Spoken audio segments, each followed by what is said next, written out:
we've now seen step 1, step 2, and step 4. And I'm not going to get too much into step 3, but I want to sort of just leave you with some things to think about with regards to what's going on in the middle here. And I'm going to leave you with some practice problems related to this part. So a question that is important to consider, this is sort of, mathematicians are always asking this. If I have two things that are code words and I add them together, do I get another code word? Is an interesting question. This is a sort of math notation for this. If I take two things, A and B, that are both in the set of code words, is their sum still a valid code word? A sort of extension of that, which is extremely relevant in our protocol, if I take a bunch of valid code words and I take a linear combination of them, so here alpha is some field element, and I'm taking a linear combination of these based on this alpha, which in practice is actually a random variable choice. So the question that I have here is, if I start with a bunch of valid code words and I take a linear combination of them, do I get another valid code word?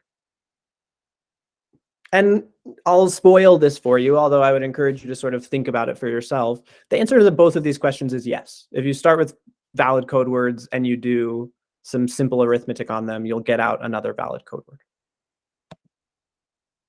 But in practice, we're actually interested in a harder question, which is, what if these two blocks are not necessarily valid, but they're just close to valid? If I take two elements A and B that are each close to a valid code word and I add them together, is the result still close to a valid code word? And the final thing that I'll sort of lead you with is, we could think about these questions in the reverse direction as well.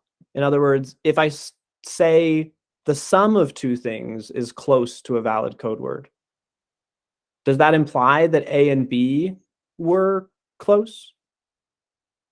And this is perhaps the most important question for our purposes in this frame.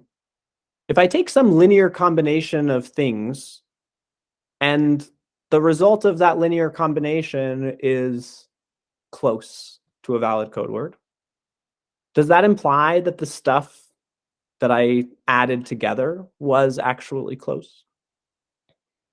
So this last question here is essentially what the proximity gaps paper for Reed-Solomon codes addresses, which is the kind of key to our security analysis, is this result from Elie Ben-Sasson et al. About when we can make conclusions about this last question on the board. So that's the end of the slideshow.